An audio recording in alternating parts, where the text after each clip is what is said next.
long time. I'll tell you about the substitute was very good. Really? I made enough copy of this. Okay, perfect. How you guys doing? Good. Thank you. Oh, all right, all right.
Never. I remember somebody else came to work here. We had someone not The first day.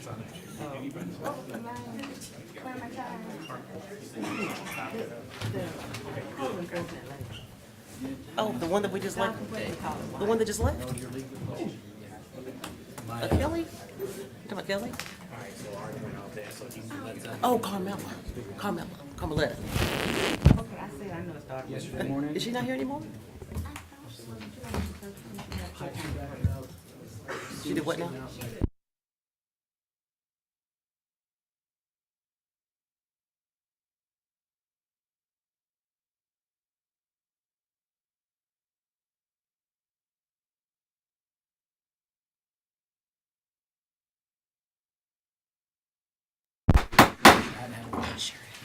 Good evening and welcome to the Spalding County Board of Commissioners regular meeting. It is Monday, June 5th, 2023 at 6 p.m. I would request that you please silence your cell phones and all other electronic devices.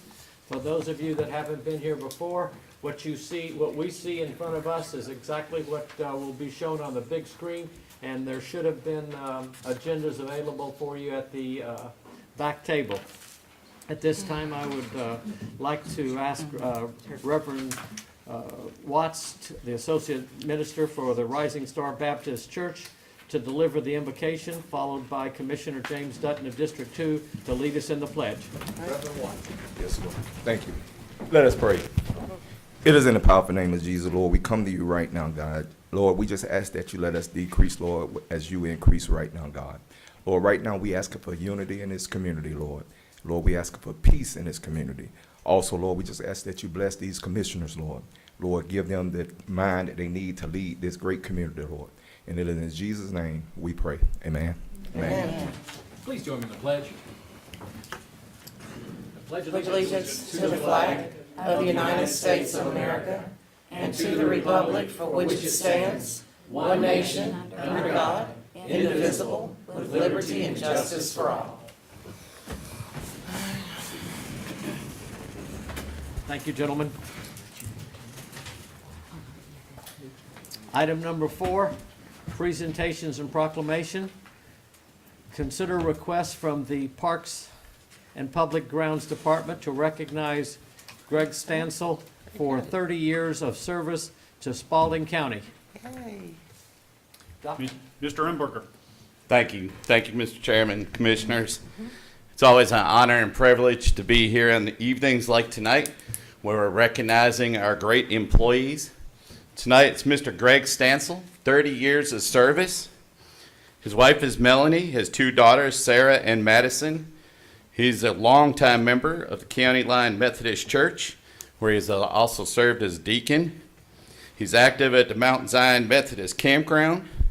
He has a black lab named Ted. He loves gardening and is an avid duck hunter.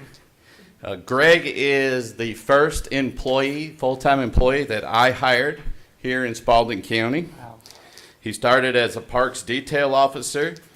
Then he was promoted to our first ever parks shop supervisor, and then to parks supervisor of construction. So just a few of the facilities that he has been the project manager on for the county include Orchard Hill, Corey's Edge, Tyus Park, Fairmont Improvements, Carver Road Dog Park, Thomaston Mill Village, Dundee Lake, and these are just a few.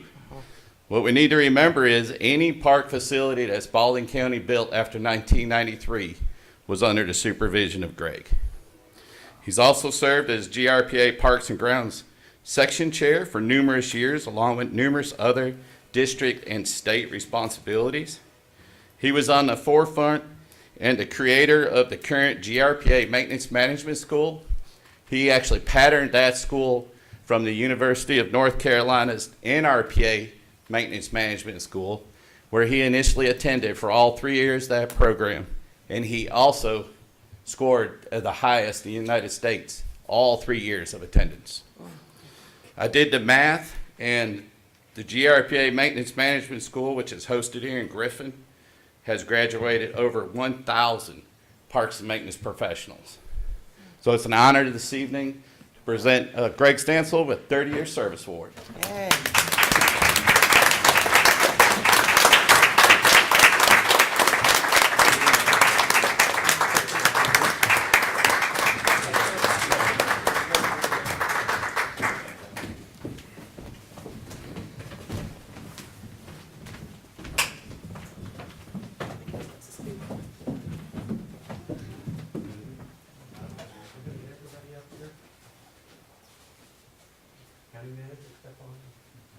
here. Grab hold of the other side of this. Will we set it up here?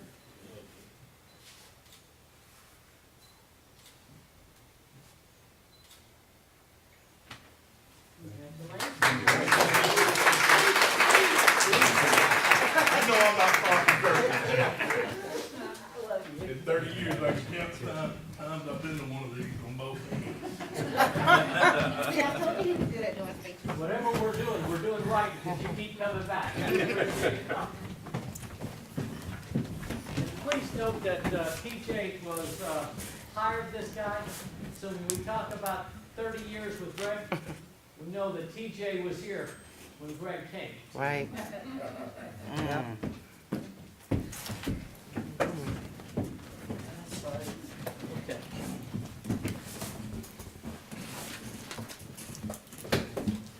At this time, I'd like to ask Reverend Watts to provide an update to the Board of Commissioners on the Juneteenth parade and the celebration scheduled for Saturday, June 17th, 2023.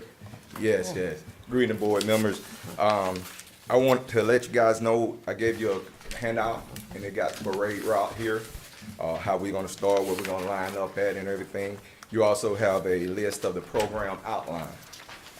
We're gonna be focused on taste of culture, to bring in different cultures to show people that just because your culture may be different doesn't mean that we have to disagree with each other. So we want to bring in and focus on peace, love, unity, and respect.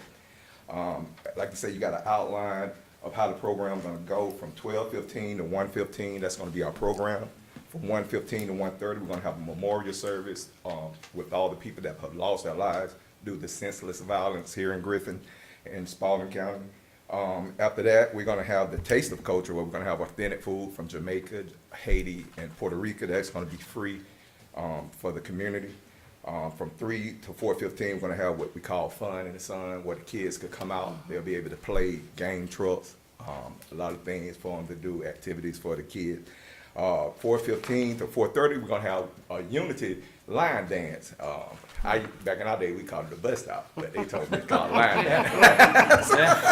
So we're gonna do that to show unity in the community. So we're raising a bar, we're raising a standard for peace, love, unity, and respect here in this community, and we hope to achieve those goals. Okay. Any questions? Thank you for what you're doing. We All right, thank appreciate you. your leadership. Thanks, Reverend Watts. Item number 3, Dr. Ledbetter would like to present the information that has been developed and is being delivered at the town hall meetings he is having to educate the citizens on the 2024 budget. Dr. Ledbetter. Thank you, Commissioners. It's an honor to present to you this evening. We'll try to work through this fairly quickly, but I did want to share with you what we are sharing with our community at our town hall meetings. We've had 3 so far, with 4 more to go, this being the 4th. We'll be at Cabin Creek Thursday evening at 6 o'clock will be the next meeting. Please check our social media sites to see the locations for the remainder. Go ahead. So one of the things that we have began sharing with our community is just to level set where we are. So what is our budget? Our budget is actually defined from our Code of Ordinances. Section 2, and specifically Section 2, 5002, and 5003 denote what is within our budget. And if those who are here this evening would care to go through our budget, it is currently sitting in front of the county attorney's desk. Both of those very large binders hold the budget for our county. It's a lot of work. And 6 reams of paper there, maybe? it's quite a bit, yes, sir. This is why it costs $15 to print out for you if you want a copy. That is We'd love to correct. print one out, but. That is correct. The information that's in there is derived from our department heads. In January, the call goes out to the department heads asking them to justify their budgets. They have about 60 days to put their budgets together. Then myself and the the Director of Administration, Ms. Jenna Garrison, and several of our staff had the chance to go line by line for each department to examine what is inside of the budgets. You'll go ahead. The other piece of the equation for our budget is our capital improvement budget or capital projects fund. There's no capital project fund that is within the budget for this year because we are not asking to construct any new facilities. Please go ahead. We are required to have a balanced budget, which means that our revenues that come in have to be equal to the expenditures that go out. So one of the things that we look at every single year is what are the requirements within our budget. So there are some legal requirements that go into our budget.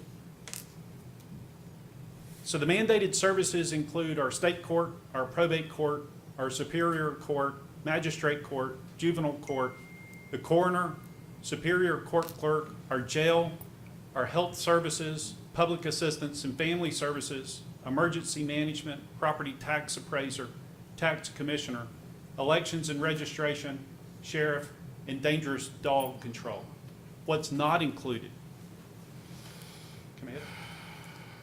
Non-mandated services, according to the law, include our county law library, our cooperative extension services, our fire protection, senior services, water supply, water quality, sewage collection, sewage treatment, solid waste collection, solid waste disposal, erosion and sedimentation control, stormwater management, public hospitals, libraries, cable TV, animal control, which also includes the shelter, the road and street lighting, airports, 911 services, public transportation, planning and zoning, GIS, building inspections, economic development, public housing, ambulance and paramedic services, street and bridge maintenance and construction, and parks and recreation.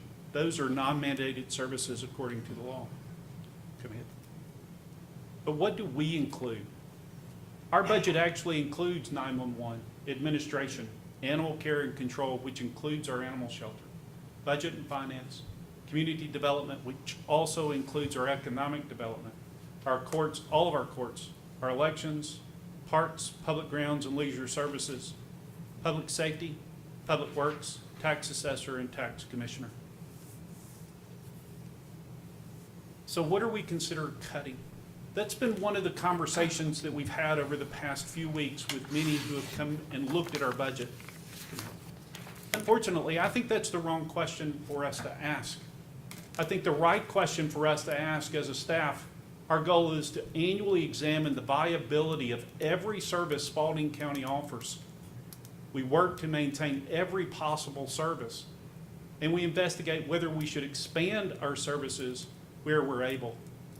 We should be looking at every service that we have within our county on a regular basis, and that's afforded us the opportunity annually when we come before you to have a conversation about our budget.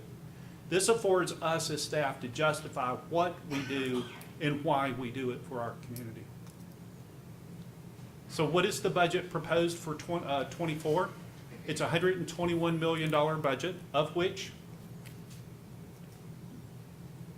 57.8% of our budget is inside of our general fund. The general fund is moving from 63 to roughly $70 million this year to offset the expenses that we have moving forward. Come ahead. If you look overall, you can see what our budget has grown to include over the last few years, from $92 million in 2020 to $121 in 2024. Why have we seen such an increase? Inflation. So if you look at the information that's provided on your screen, Social Security Administration actually provides us with a clear understanding of what the cost of living adjustment is for 2023. It's 8.7% as a cost of living increase. If you look to the right, the Bureau of Labor Statistics indicates that we have a substantial increase in the cost of goods and services. This is the Consumer Price Index. If you marry the two together, you can do the research on Google or any of the other websites. we're seeing approximately a 14.6% increase in expenses for cost of services and cost of labor over the last 12 months. So for Spalding County, our budget's not growing that much. That's not what we as a staff have asked for. Our request for this year is a 10.64% increase for our budget, or $6.7 million. Where do those funds derive? $4.7 million are for increased in goods of cost, or an increase of cost of goods and services. This includes water, sewer, electricity, gas, just the basics to do our job for our community. It also has included a 2% pay increase for our employees. Come ahead.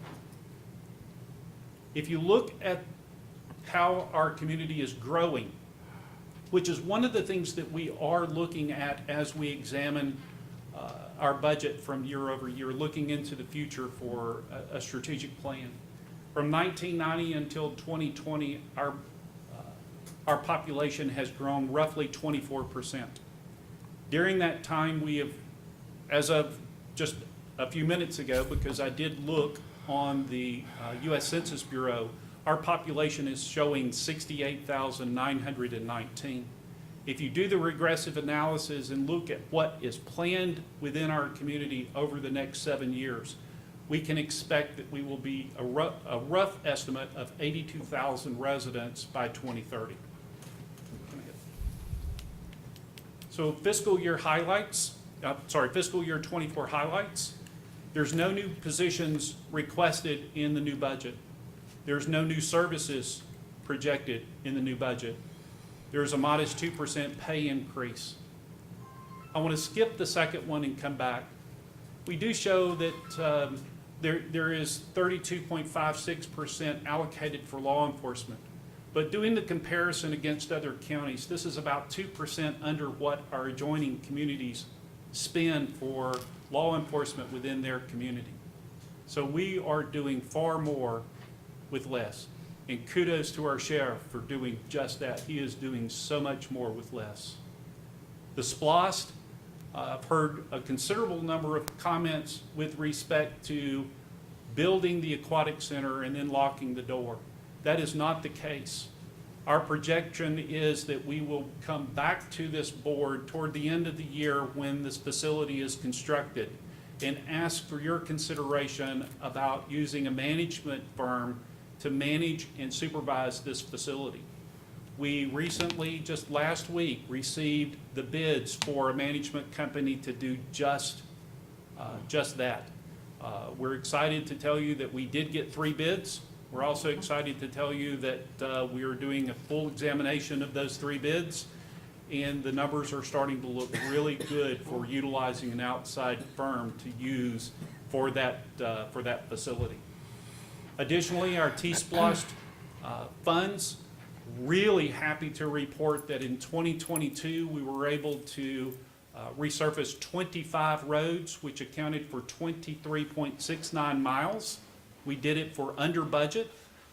So tomorrow afternoon at 2 o'clock, we would invite you to come and participate in the opening bids for this year's consideration. And I'll say more about that at my closing remarks this evening, because I did bring with me the list of roads for this year's resurfacing.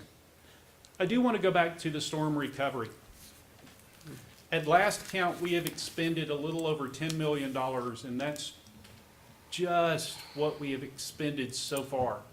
I would guesstimate that we're going to see somewhere around $13 to $15 million of expended funds to clean up our community post the 5 tornadoes that came through. FEMA will provide for us a 70% response. They will send us 70% of the monies that we expend once we complete the application process. And GEMA, the Georgia Emergency Management Association through the state of Georgia, will provide us with 15% more. But we still will be required to have what we are considering a deductible for the cleanup.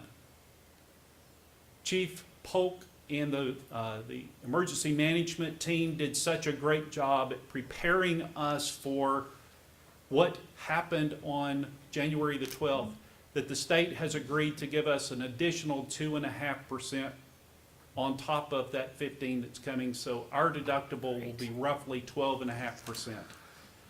We're expecting that the county's outlay will be roughly $3 million out of our contingency fund, out of our rainy day fund, our fund balance, to offset the cleanup for our community. Now then, when will FEMA and GEMA provide us with those funds?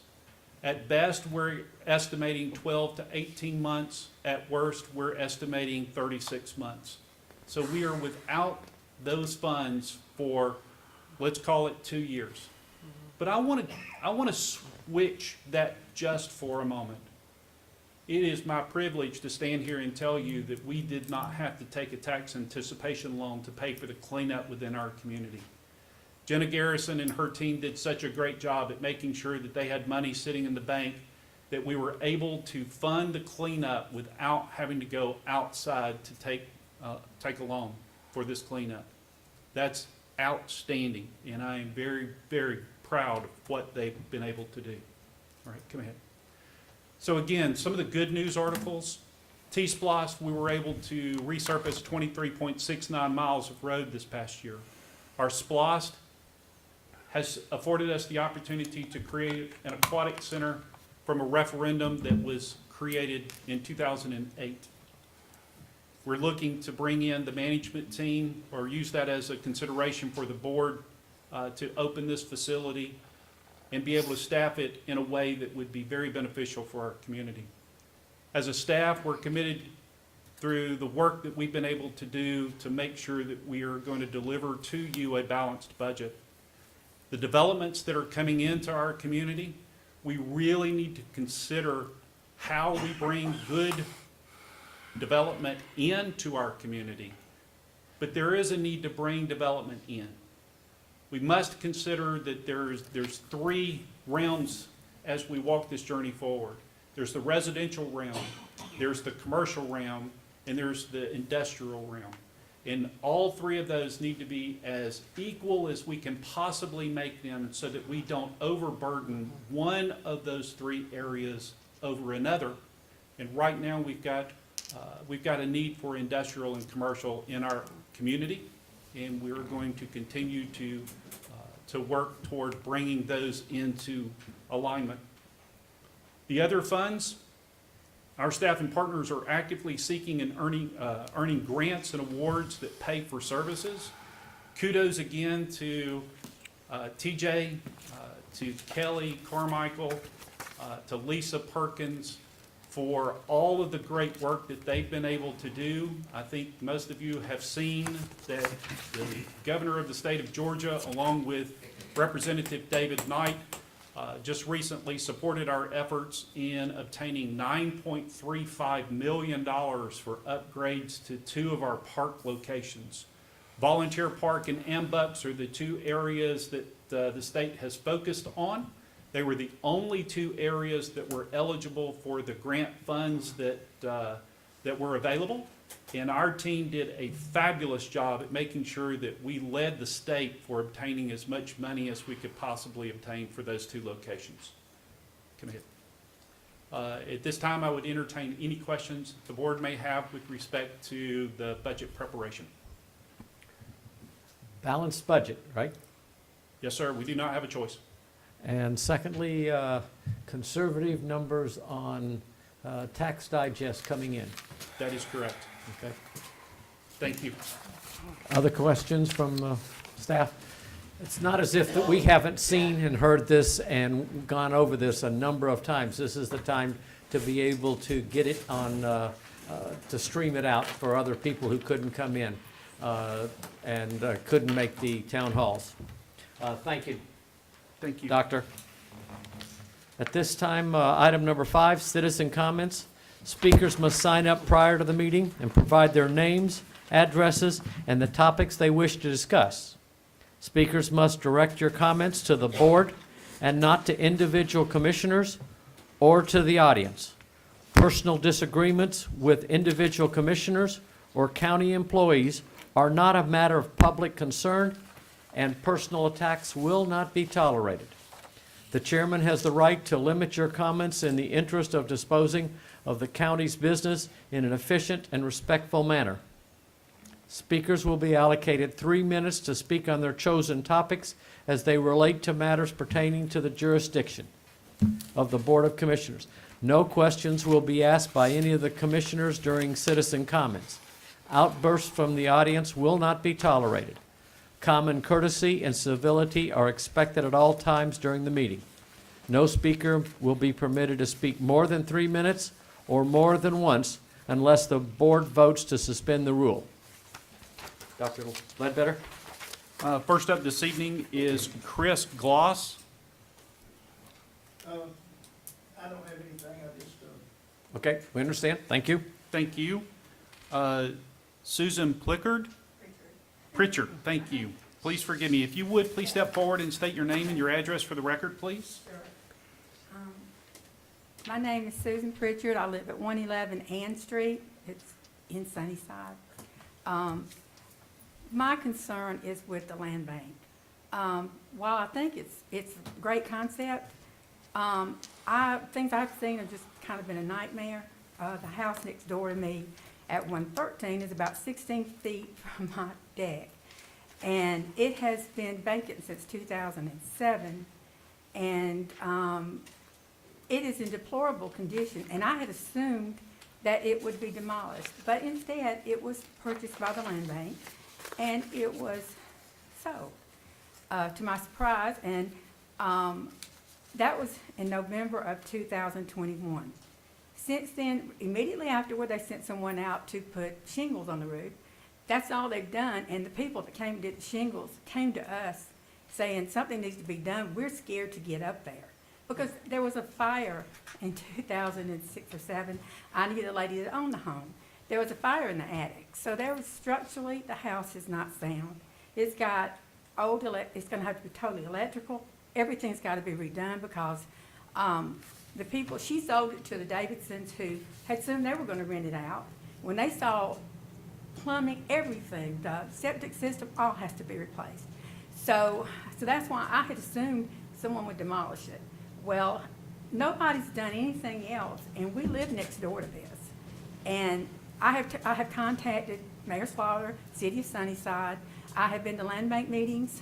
I have been told first that they can't afford the litigation because the lady that purchased it owns she's got several other properties from the land bank. And we know of one of them she's renting, and that's against, the deed, that's against the contract. And then, I'm going to draw a blank on that, but, and so, I don't know, what can be done. I mean, I've also been told that since it was sold back then, the land bank no longer is responsible for it. But then again, I've also was told way back that yes, that those people were supposed to follow up, and they had a contract that they were supposed to do work, pull permits by a certain date, but nothing. And so I'm just frustrated. And I think while the land bank's good, if it's beginning with, it should have been inspected. They should never have purchased it. It should have been demolished. And then secondly, if you're going to sell it, I believe they should be required to follow up and make sure that the work is done, because our community is going to look horrible. I mean, we live down a dirt road, and Sunnyside is a little place, so you can't see it. But, I mean, it's awful. And, I mean, I wouldn't want anyone else to have to live next door to that mess. Thank you, Ms. Pritchett. Dr. Yashonda Jones.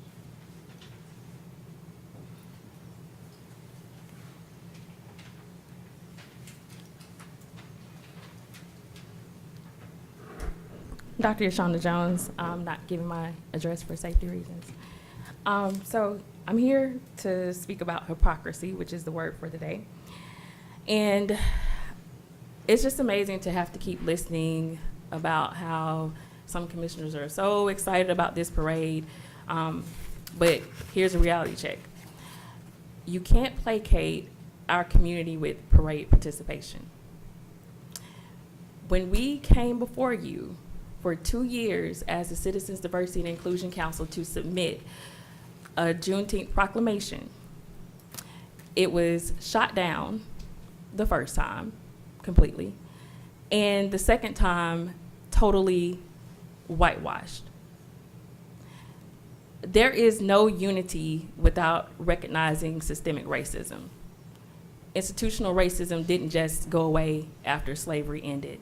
I'm not the go along to get along. I'm going to call out what I see wrong every single time. We haven't forgotten about how the 2 black commissioners were berated.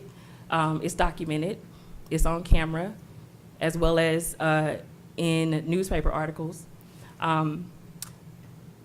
It's so convenient for certain people to recognize certain things when they're able to get clients and line their pockets with money. If there was going to be a partnership, it should have been with the city, who issued the proclamation the exact way it was submitted by the black community every single time, including what they will do this year on June 13th at their meeting. If we're gonna talk about setting the bar, they're the ones that have set the bar for what it means to respect and be inclusive of the black community in the way that they do their leadership. Real leadership does not bow down to suppression. And I'm going to tell you again, I'm here speaking on behalf of the black community. We will never, ever partner with white supremacy. Understand that. Thank you. Thank you, Dr. Jones. Donald Driver.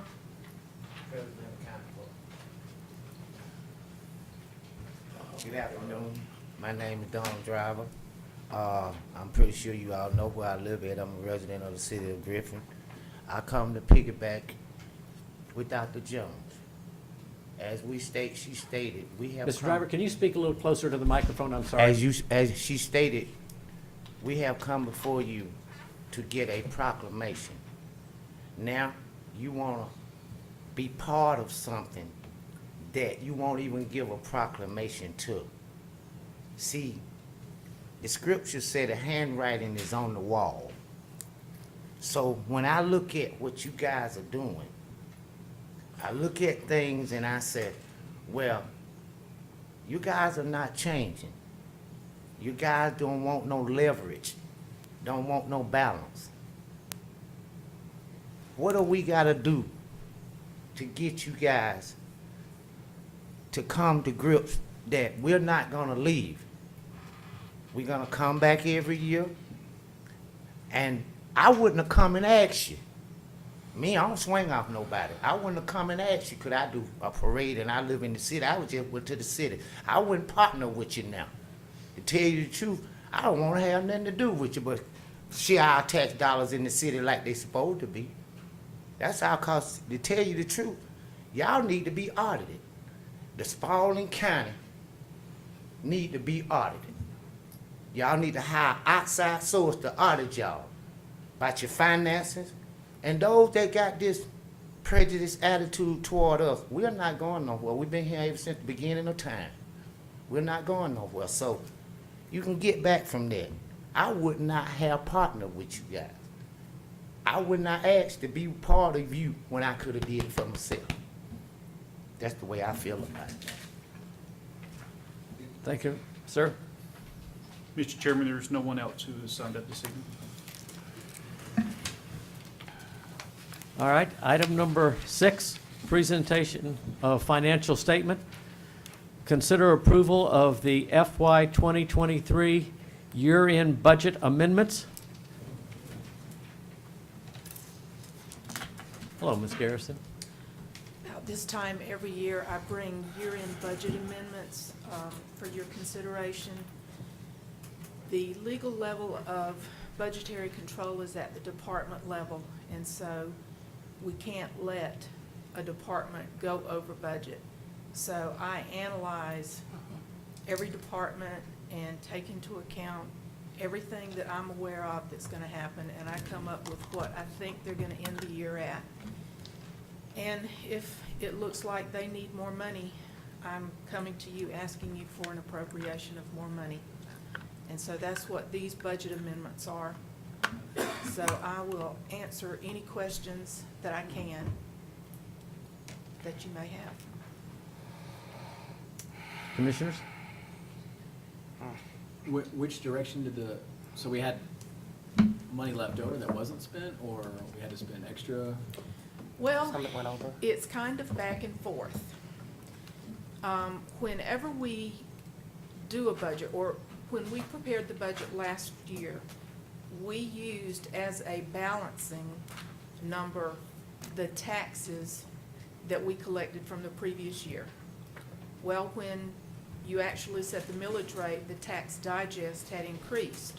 So the actual amount of tax revenues that we brought in was more. So the very first budget amendment in here, I'm decreasing the use of fund balance because I'm adjusting our budget to what we actually are going to bring in. Then I'm also decreasing fund balance for grant revenue that we have brought in. But then there's that really big, long budget amendment where I am adjusting budgets.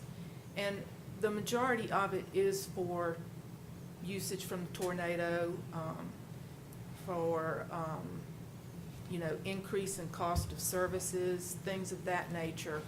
And you'll see that we are using fund balance.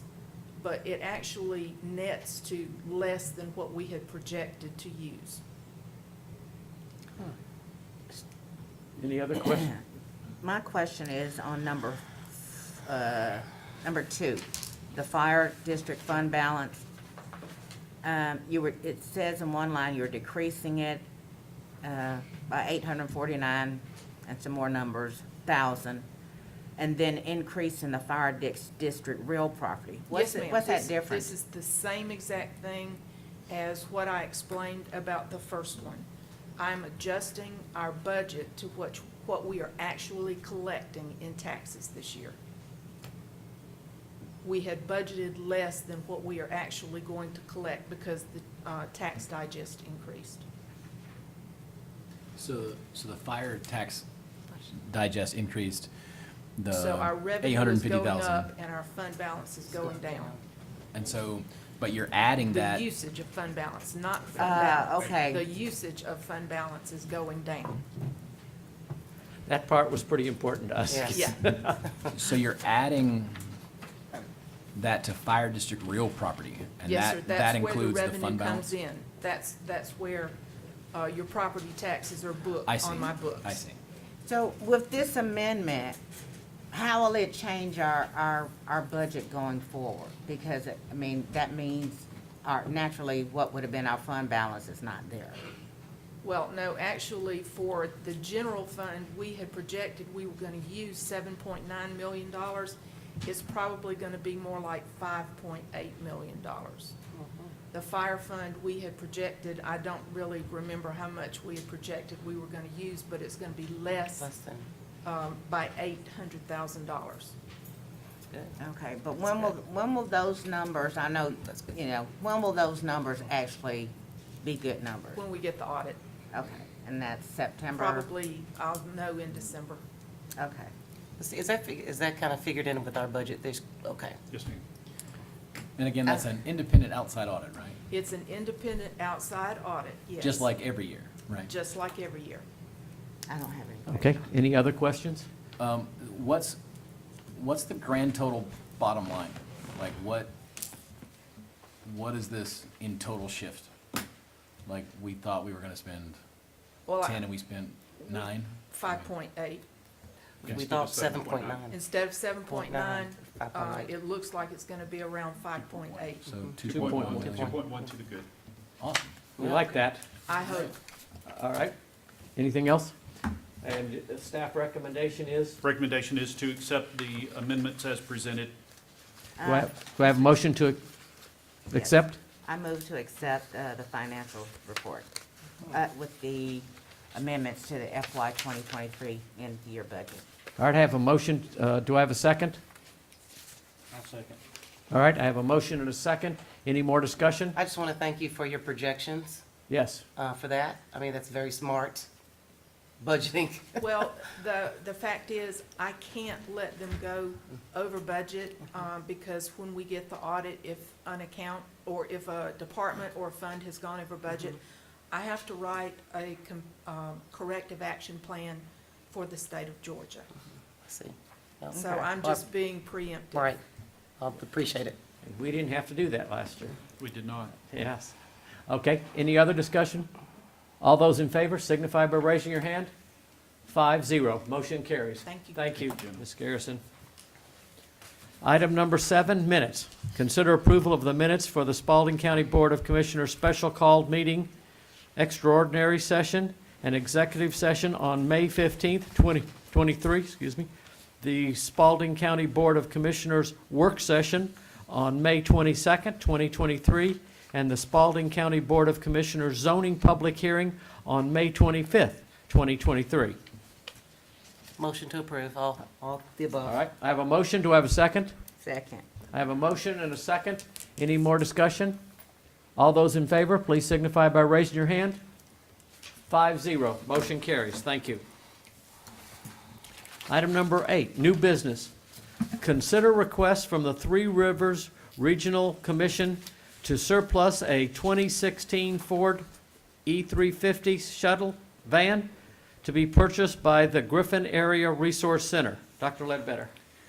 Thank you, Mr. Chairman. Three Rivers Regional Commission has come to us and asked if they could allow for the shuttle van, please forgive me, I was looking for the number, to be purchased by the Griffin Area Resource Center for a total amount of $4,800. This will afford them the opportunity to move people back and forth within our community. Staff's recommendation is that you approve this. There are steps, and you have those steps listed within your document for how this process works. This is an allowable sale direct to this agency. We've already run that, Really? that through. Because the mileage is so high. That's correct. $4,800 And not a lot this of money. vehicle has reached its life's Okay. limit for us. In fact, Three Rivers Regional Commission is replacing this one with 2 brand new ones through the Georgia Department of Transportation. So it is our recommendation that we move forward. I have motion to approve. Motion to approve. All right, do I have a second? Second. All right, I have a motion and a second. Any more discussion? All those in favor signify by raising your hand. 5-0, motion carries. Thank you, Dr. Ledbetter. Thank you. Item number 2, consider request from Spalding County Public Works to declare items that have reached their end of service surplus so that they can be auctioned. Mr. Thank you. Director. Thank you, Mr. Chairman. We continue to clean out our surplus equipment, and I would answer any questions you may have. Do I have a motion to approve? That's a tough looking van right there. How much, didn't we get a pretty decent offer for Big Blue? Like, wasn't that already baked in somewhere? Didn't we already anticipate that? We have Big not Blue received an 1.1. offer, but we do know that there are some local entities that Okay. will be interested. All right, do I have a motion to approve? Motion to approve, Mr. Chairman. Thank you. Do I have a second? Second. All right, I have a motion and a second. Any more discussion? All those in favor, please signify by raising your hand. Hold on, 5-0. Thank you, What do you say? TJ. Queen, do you have a question? You all right? Yeah, Mr. Chairman, just wanted to make sure. This was a motion to declare surplus and then allow a sale to happen. That's correct. Okay. Sorry, yes, thank you. Make sure we're exactly right before the attorney comes and gets us. Item number 3, consider a recommendation from the Parks and Leisure Service Advisory Commission for an ordinance and signage in parks related to no overnight parking and towing at owner's expense. Ms. Carmichael? Good evening. On the park facility rules, we have a rule listed that states unauthorized vehicles left in parks at closing will be towed at the owner's expense. We've never had to really enforce that rule. We're having an increasing problem of abandoned vehicles in some of our parks. So what would enable us to enforce that is to have an ordinance. Right now, we're not really able to enforce it. We're able to try to find out who the owner is, try to contact the owner, those kinds of things, but it's to no avail in some situations. Okay. Attorney and staff and county manager, recommendations approved? Staff's recommendation is that we instruct the county attorney to write the ordinance for no parking and put a penalty with that ordinance. Can we make sure that there's like a provision in that ordinance that we can allow special, because I mean, like, for example, when the On those special APP, events. you know what I'm saying, like they park their stuff, Without a permit. you know what I'm saying, like without permission We can or without- require a permit. Yeah, yeah. You know what I mean, not just And like. we can generate a permit. Yeah. All right, do I have a motion to approve? So moved. And do I have a second? I'll second. All right, I have a motion and a second. Any more discussion on this? This ordinance, Mr. Chairman, is for all parks, all of our That's park correct. facilities. Okay. Do we close the gate at Dundee anymore, or do we just have the roll? No, ma'am, we don't close the gate Okay, anymore. all right, that's all I wanted. Okay. Any more discussion? And yeah, this is just for the direction of going and making that. It'll still come back before us and we'll talk For about it. That's approval. correct. Yes. Yeah. It'll come back to us. All right. Any more discussion? All those in favor signify by raising your hand. 5-0, motion carries. Thank you. Item number 4, consider ending current contract with Mom's Meals and signing new contract with Middle Flint Council on Aging. Ms. Carmichael. Good evening again. Most of you know Ms. Doris Carter. She's our Senior Services Assistant Manager. She serves our county with excellence, and let me tell you, she is very conscientious about the finances of this program. She has secured an alternative to Mom's Meals, which is a cost savings to the county, and I'll let her give an outline of that. Good evening, Board. So the cost savings that would be substantial to the county is about $13K. We currently have about 22% of our home-delivered meals being utilized through Mom's Meals, but we need to change it because after doing a few surveys with our clients, we realized that the meals weren't as tasty as they like. We are a program of excellence. So after doing a little bit of research, we found that Middle Flint was a better option. And not only were they a better option, but they're offering our unit at $2 cheaper than our current Mom's Meals. So it would, as you know, that's a great value to the Spalding Senior Nutrition Program. That was my question, was like the difference in the meal itself. I know that there's a cost saving, but like they're actually also going to get better meals. They're actually better meals. We had them send 5 sample boxes. We distribute them out to some of our seniors. We gave them for free. We asked for a transparent feedback on how did the meals taste. We also sent some to home delivered. We sent some to our kitchen corporal family members, and they all agreed that these meals were much tastier than Mom's Meals. And not only that, a bonus is that they're $2 cheaper in unit cost. So that's $7.49 versus $5.50 for a better quality meal, and they'll still be able to do the same services as getting those meals delivered out. Is there a... And the quality of meals are pretty much the same, right? I mean, even though No, the quality of meal for the cheaper cost is better. It's better, okay. Yes. As far as the Better, healthcare and everything. Miss- better better- quality and better. cheaper. So that, those two things don't go together anyway. Yeah, they don't. That's what I'm I'm just, asking. because I hear all you guys saying, okay, it's better meals. We're not eating any of them. So, help me understand this, because before the pandemic, I was under the impression that Meals on Wheels were being prepared by RCI. When did that stop happening? It hasn't. We still prepare prepare meals for my CI, but what we found is that if a client is living 9 miles or more outside of our city limits, it was just costing us a lot of money to get those vehicles, partly of which parks just surplus, taking those and getting these meals delivered to these clients' homes. So what we did is we came up with an alternative that if they lived a little further out, which is about 22% of our Meals on Wheels clients, that we would put them on Mom's Meals, which would give us a substantial savings on with gas, with car maintenance, with employing our our county workers that, that drive out. So it was just better. It just made more sense for the program, the longevity of the program. So I guess my point is that before you went to Mom's Meals, that the reason we changed because there was so many complaints. So are you saying that over the years that the services that Mom's Meals were providing the quality has decreased? No, there wasn't any complaints. What has happened is that we standardly do regular Meals on Wheels, home delivered meals. Mom's Meals came into place we've only been partnering them for about a year.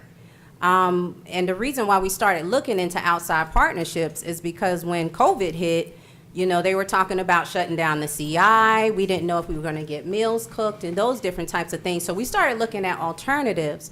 And so when we looked at the alternatives, we also looked at the cost savings. So we wanted to keep the essential program and make sure we were still serving home delivered meals and make sure we had Meals on Wheels.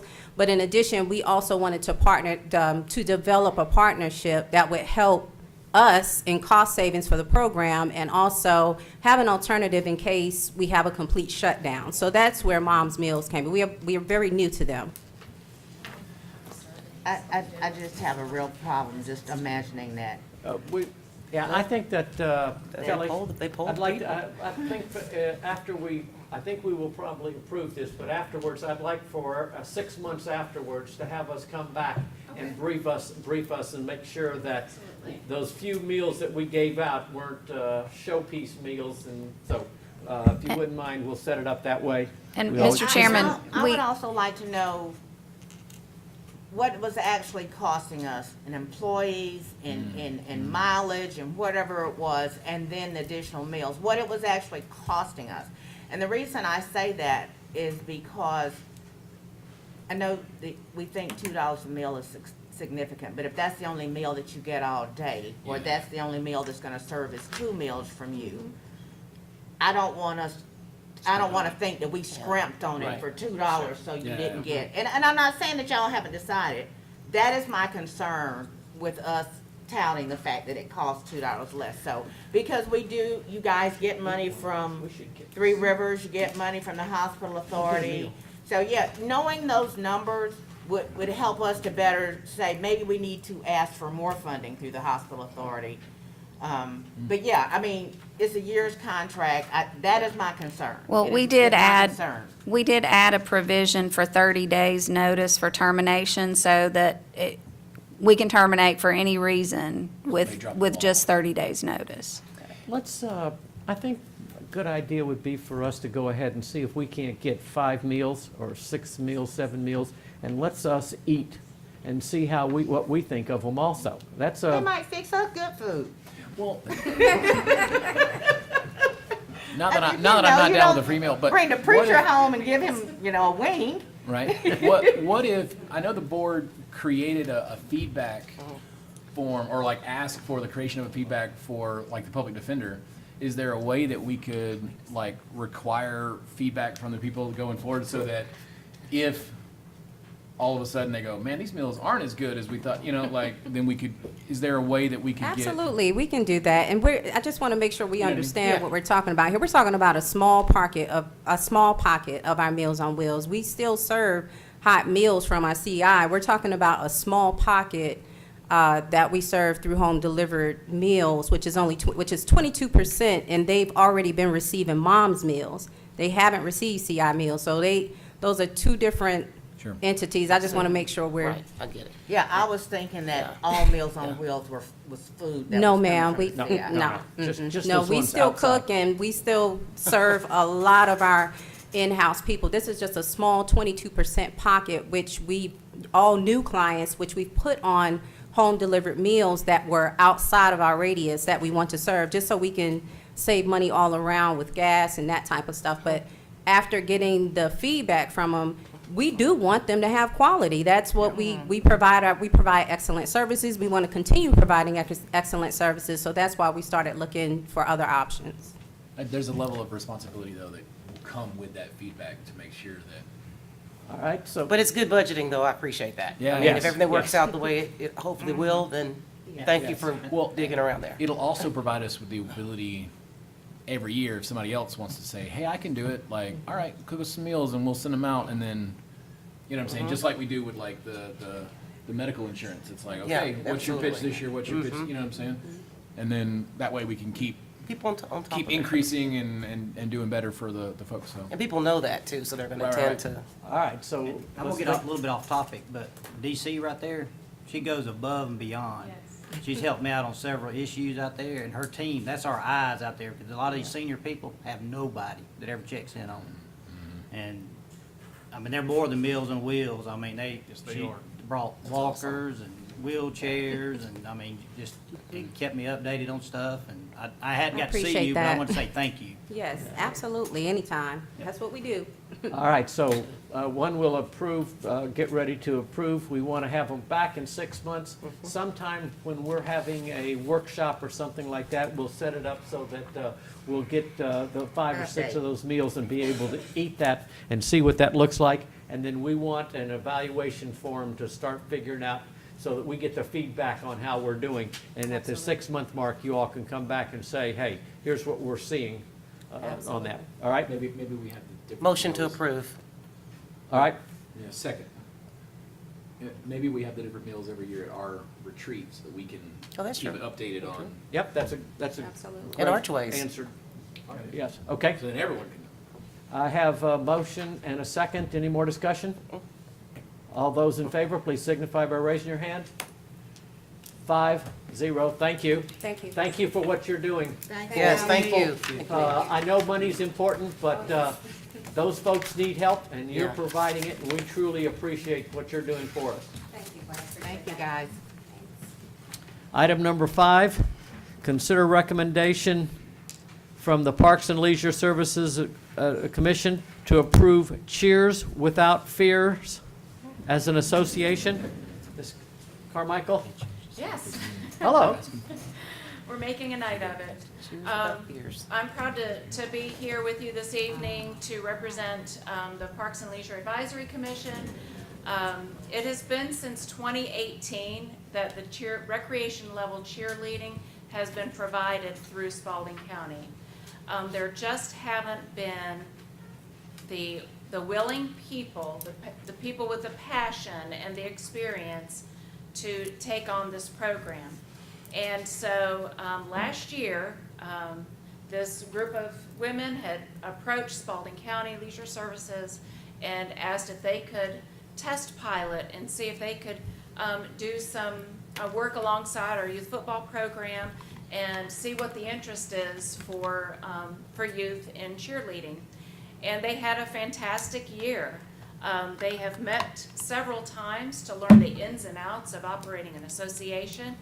And before even coming to the Parks and Leisure Advisory Commission, they have demonstrated the knowledge of the budget. They understand the finances of what it takes to operate this program.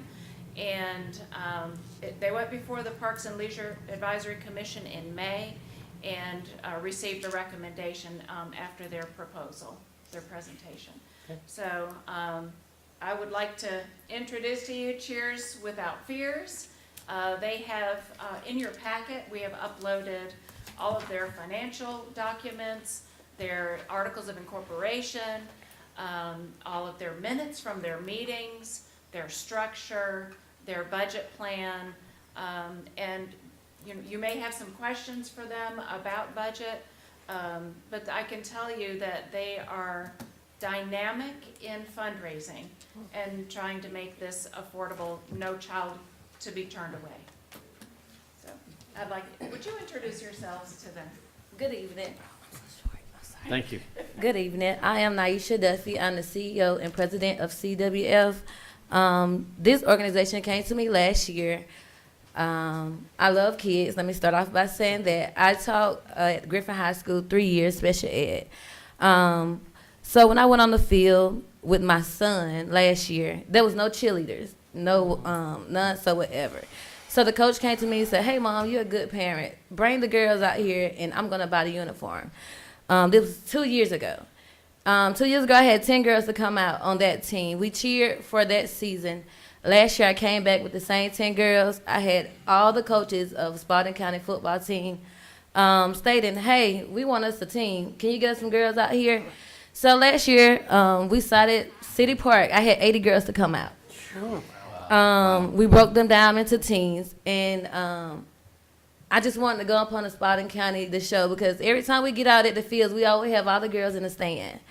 And I paired with my Vice President Danielle here. We have put together many fundraisers.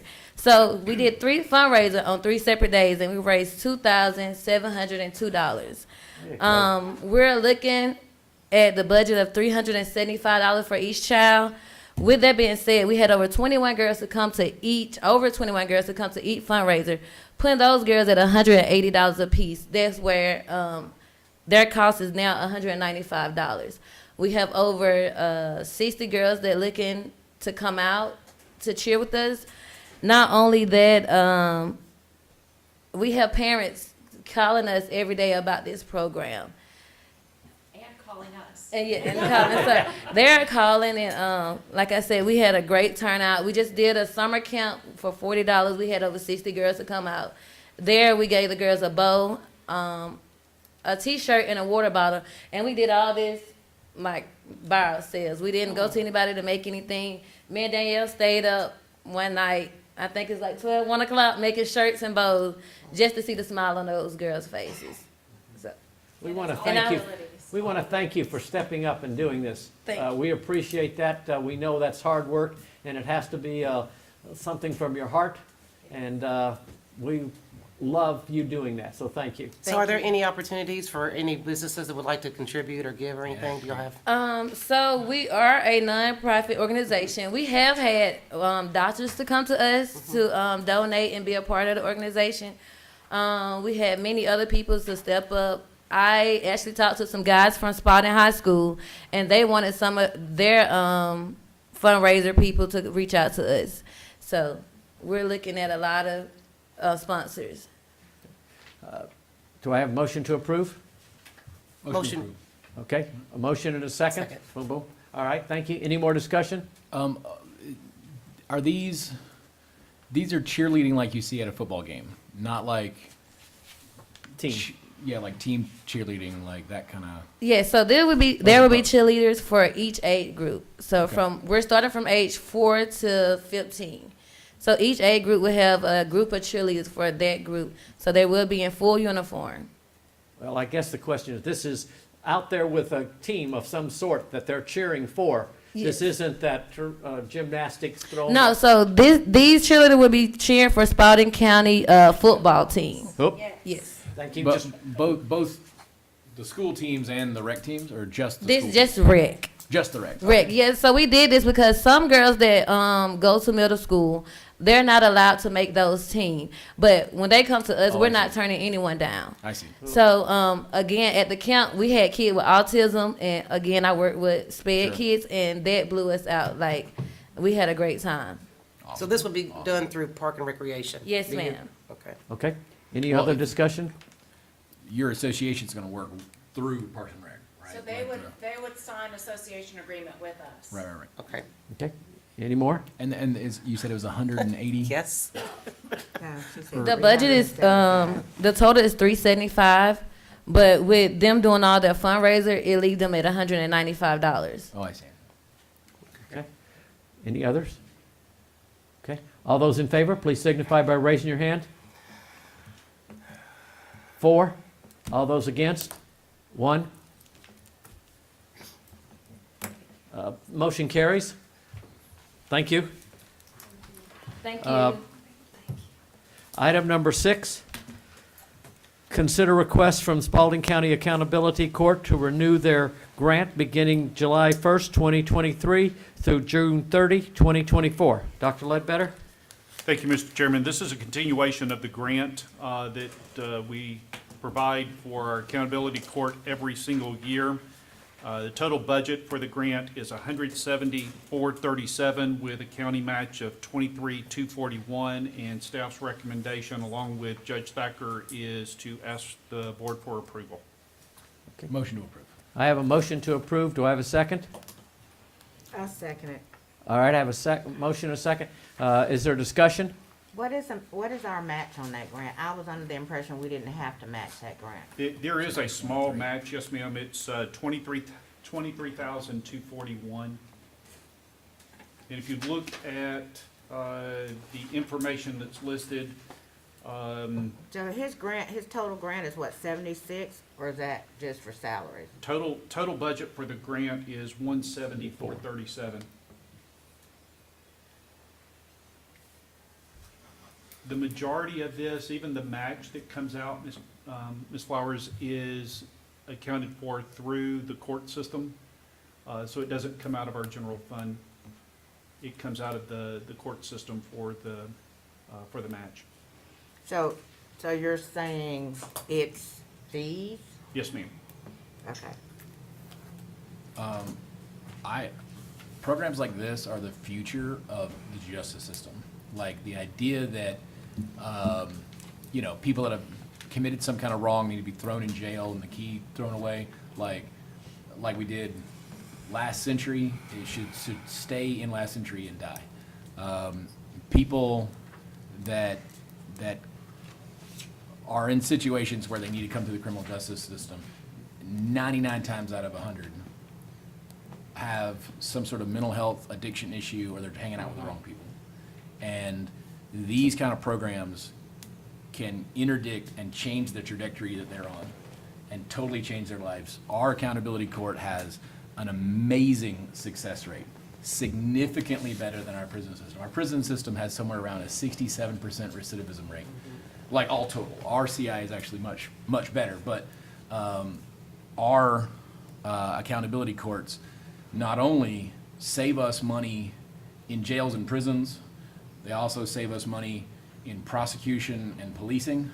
But those people that it's saving, all right, are not in prison. They're not, their lives aren't going away. While these accountability courts are going on, they're productive members of society, working with their families, generating sales tax revenue. That said, because of the incredibly low recidivism rate, because of the incredibly high graduation rate, like if we could turn everyone who wasn't a violent offender and put them in a program like this, like in 20 years, that's the future. This is what we need to be doing, instead of saying, oh, you got found with, something that you weren't supposed to have, or, because of your situation, you did something that you probably shouldn't have. We're just going to throw you in prison. These kind of programs save people's lives, and we should be doing as much as we can, certainly more than we're doing. But it takes people who care about the community to really step up and lead these programs and do it on the shoestring budgets that we give them. So, I'm all for these. We've already got it. Okay. Any more discussion? All those in favor signify by raising your hand. 5-0, motion carries. Item number 9, old business. Revisit and discuss the future of the Griffin Spalding Land Bank Authority. All right, Dr. Ledbetter, would you like to start? This is... I believe we have the chairman this evening for the Land Bank Authority, if you have any questions for the chairman. Dr. Steve, I'm here to answer any questions, but if you... Newton. Name and address, please. Could we, before we get started, could we look at Ms. Pritchard's case? Kathy, could you on Q Public and pull up parcel? 113 Ann Street. Well, it's parcel numbers 500-06024. It says that the owner lives in Virginia.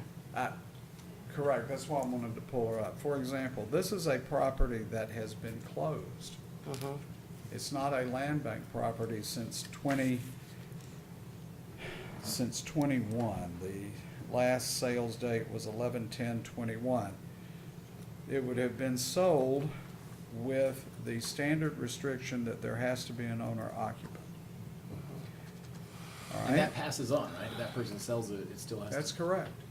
And this highlights, I have stood here before and projected our estimate that as many as 30% of the land bank properties that have been Being transferred ill-used. with that deed restriction probably have been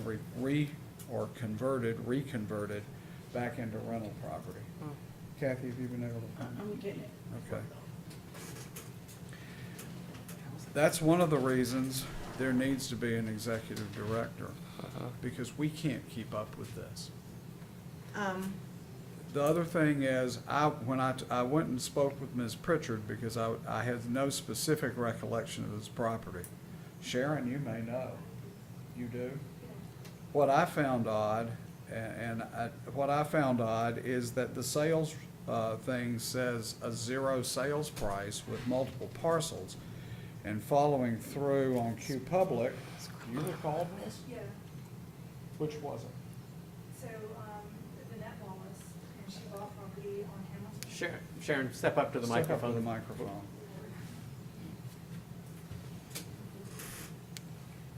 Good evening. Name and address, Sharon. I don't mind.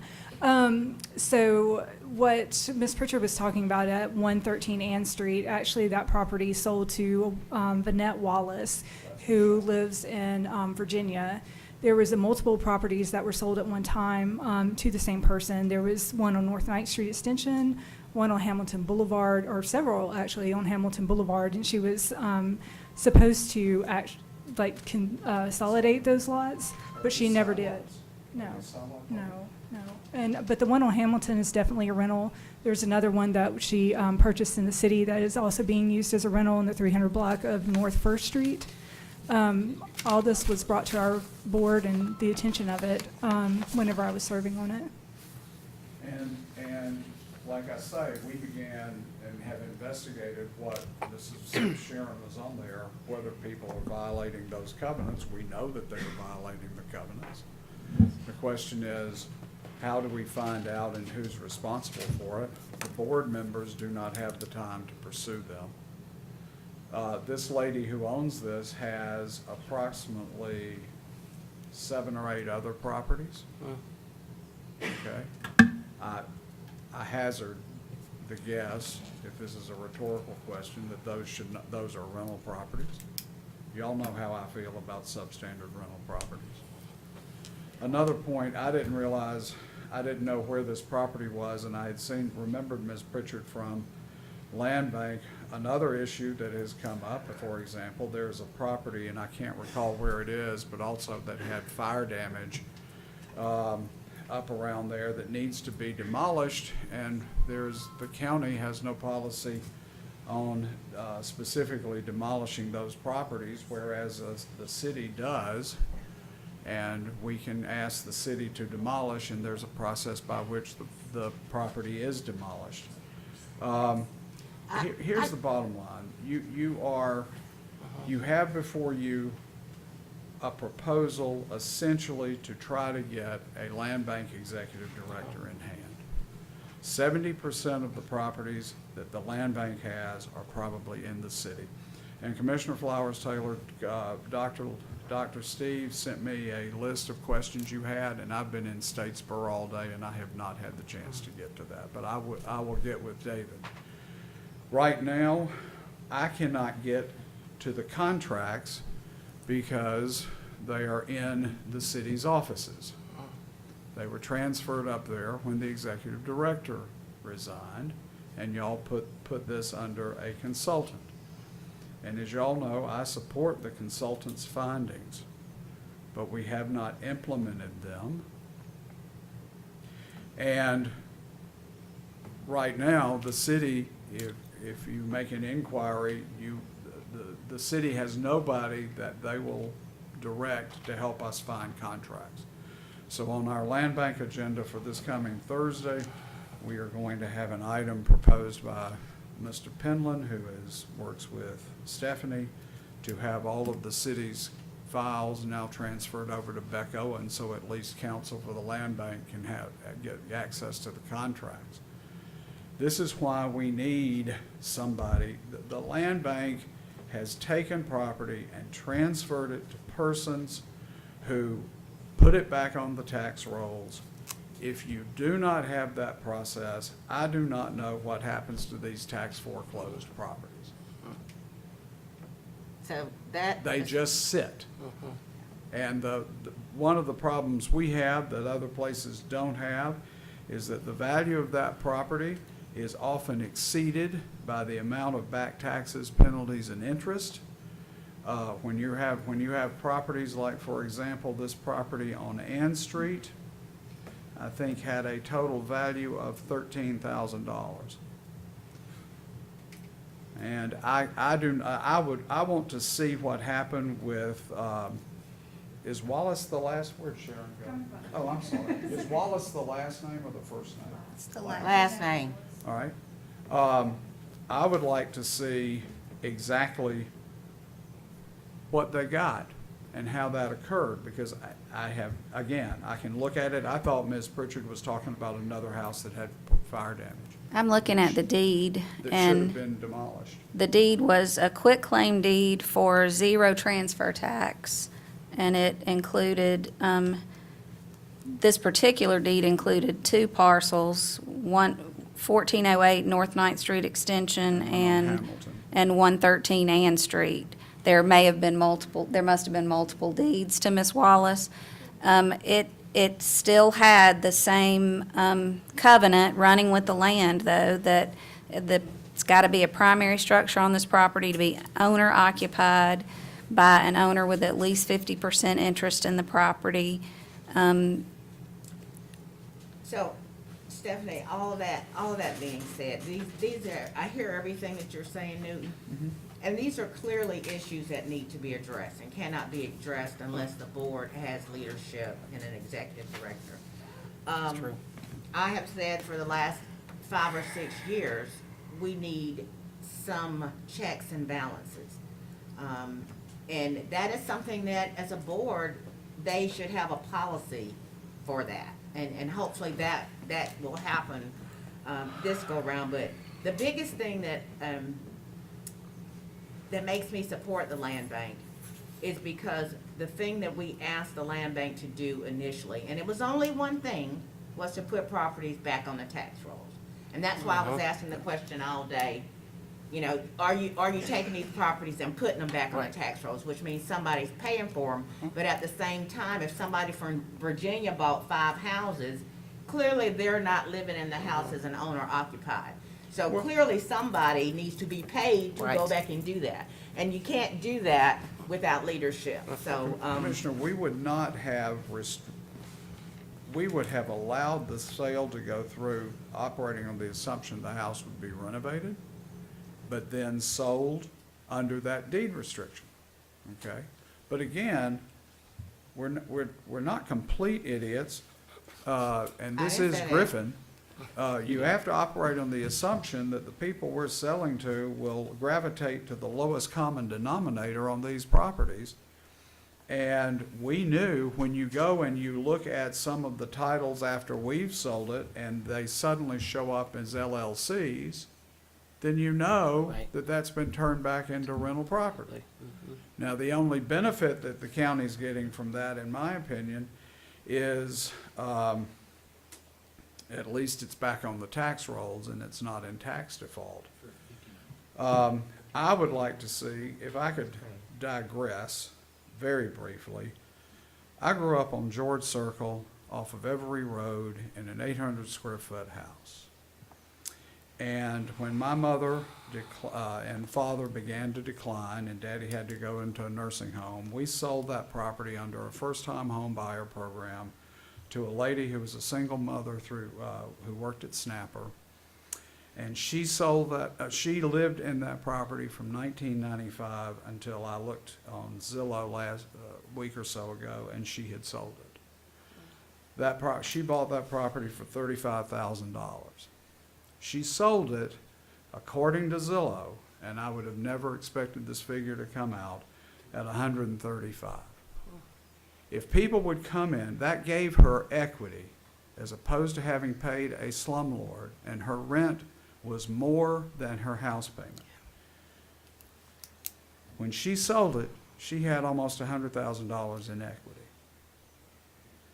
And that is what I think we have all wanted this to see, wanted this to do, and wanted the result to be. But we have without somebody employed to be able to run the land bank, there is no way we can monitor that.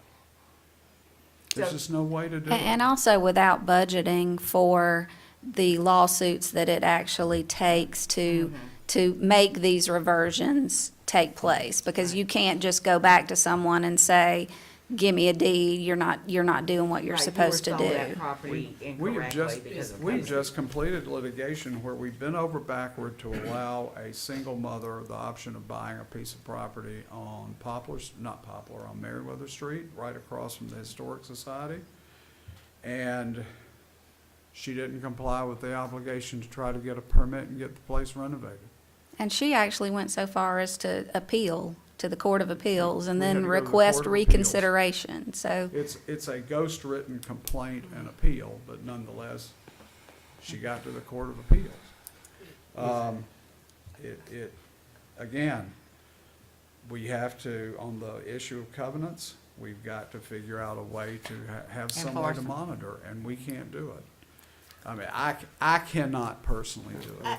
I have don't about blame you guys, you're $5,000 in- volunteers. You're I'm not, sorry? I said, I don't blame you board members because you're volunteers. You're not getting paid to sit up and dig through all of this. But as with any board, it takes some working together before you can figure out the stuff you need to fix.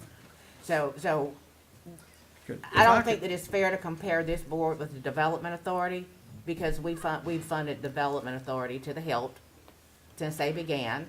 And I don't think it's fair to compare this board to the Elections Board because that is clearly a political board and not people that we pick to be on it. And we have to finance them. So if we want the land bank to be successful in what it's doing, we have to fund them at the level of what it is that we want them to do.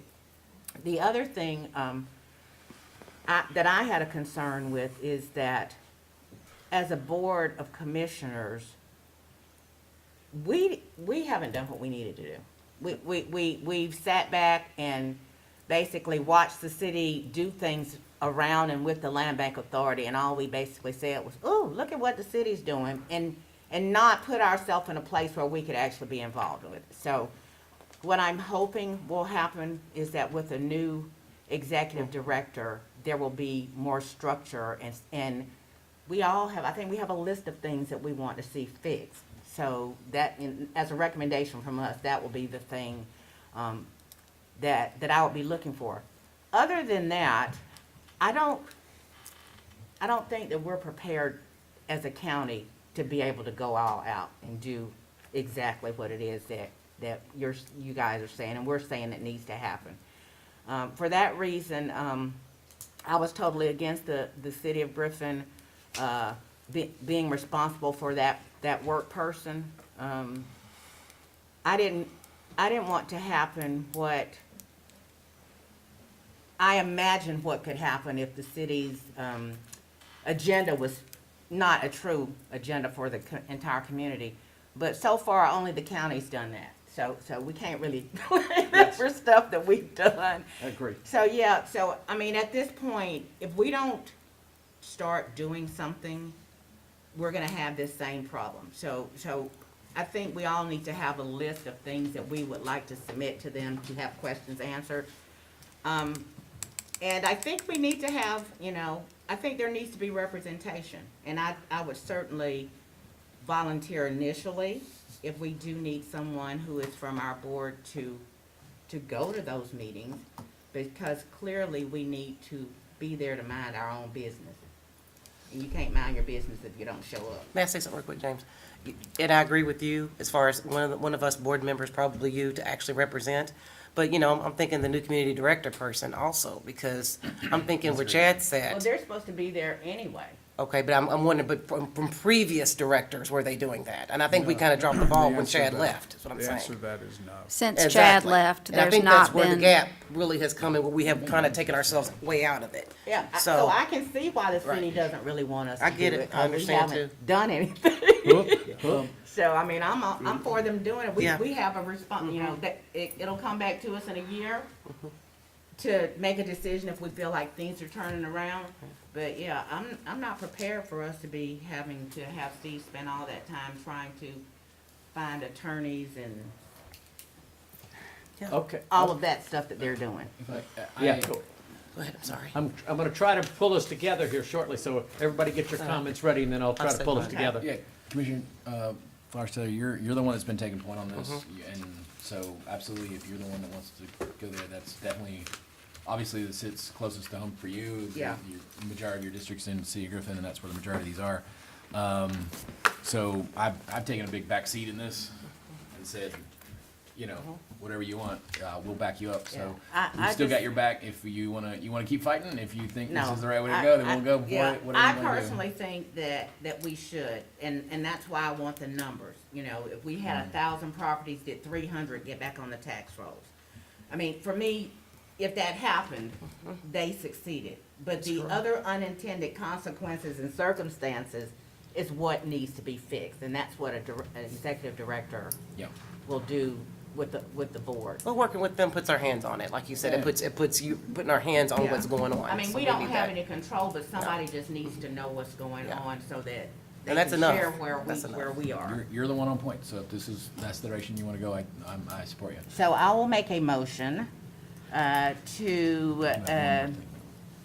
okay, wait a minute, hold it. Let me go back before I make a motion. The last agreement with the city of Griffin said that the selection of the executive director would allow land bank members to be in on the interview process. they will be in on the interview, hiring, firing, disciplinary, fine with all that. of that. So I would like to make a motion to accept the last presented agreement from the city of Griffin to allow the city of Griffin to be head employer.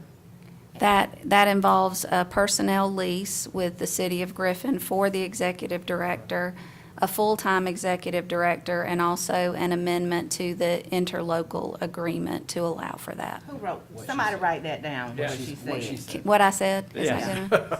That's not. Now, is that all? I'll second. And I mean, I think we just know that Steve needs to come back and say to us, okay, it's 6 months, it's time to look at this, or, Yeah, yeah. but I'll be going to the meeting, so I will be coming back and telling y'all. And it could take 6 months to find someone for the position. Right. Maybe not. Because in the end, we want to change the board composition, do we not? I- In 2 years? I think that we should at least allow the board 2 years to turn themselves around. We always know that there's potential for us to go back to the 2012 agreement. And I guess for me, I'm not so sure about it, because if the only difference is that you can add more board members, that's fine. But in the back of my head, I feel like there's something else besides that. There are other items Things. available in the 2012 Act that are not Right, that give them more available in the power. current Act. I think That 2 years is will be more correct. than enough, 2 years will be more than enough time. Yeah, 2 The years to let priority us has to see be where getting they the are, and contracts then closed. Okay. are they Now, to the place where they can get that kind of power. county manager, we're talking about funding. What is our funding status for this? The current budget we have for contribution to the Land Bank Authority is $35,000 a year. And we all clearly know that that is not enough to really pay the receptionist. This is one That's just half our- of what, City, yeah. yeah, this is one half. The city has the same amount in their budget. That's what it's been in the past. And that was to pay a part-time executive Right. director Is that- and other Has expenses. anybody got an estimate of what it's gonna It's gonna take be to hire an it's gonna be executive director? between 50 and 60. How much? Between 50 and 60. Plus benefits. My understanding is if it's an city employee, they will be covered under the city's well, benefit plans. Okay, so it's 70,000. not 100,000. Order of okay? magnitude 70,000. And now I know that they have some money where they've done sales, but the amount of legal stuff that they have got to do, we cannot put them out there and expect them to do these things and not either provide something where we help pay for it or whatever, but whatever their budget was, it really is invalid for what we're doing for it now, because it really needs to be different. We can't expect to hire a land bank director and then expect them to sit in the office every day. So somebody needs to answer the phone, you know? If we hire like an attorney to do it part-time and then. No, please don't. You don't No. want, you don't want that job? No, and I don't want another lawyer in that job. There've been Please 2 don't. attorneys who have been in that job. Please don't. I'm sorry, James, Yes, but there please have don't been. put an attorney in there. All right, let's, how And about, honestly, it doesn't need to be an attorney, and a competent, full-time executive director, the legal fees for the land bank will go down, because a lot of the things that Becko and Murray does for the land bank, an executive director should be able to do. In my opinion, the key skill is title searching and land titles. And an executive director should never actually do that if they're not an attorney that is competent let's in see. real Legal property fees law. That's not what I'm should talking go about. I'm talking about just the down ability to with an search. executive director. and That's identify. that's what she said. That's what, I'm not talking about legal. The former executive director of the land bank of Clayton County, who's since moved, who's also an attorney, is interested in coming here and doing this for Hey. less than The door is what we're open. talking about. yeah, So, all right. I got one more question. Yes, yes. Is there, sorry to think like the criminal defense attorney and not a real estate attorney, because I don't know. I can't even do my own closing. That said, is there no way to make it like against an ordinance to break these covenants? Like you're essentially cheating our land bank.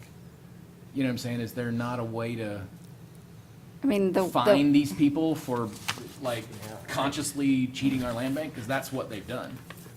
We will Again, hate ask, to- we will ask David to research that. that sounds like a great Right idea. now, so far as I know, it is a contract issue. It's it's a deed restriction, and there's longstanding real property law that allows for reversion, but reversion just doesn't happen organically. It requires action. Now, money is a big issue to us, as we all know. How about, we'll get the executive director to go ahead and then say in 6 months, come back with what they think the next year's budget should look like. We need to know what that looks like, and we need time to plan on it, so.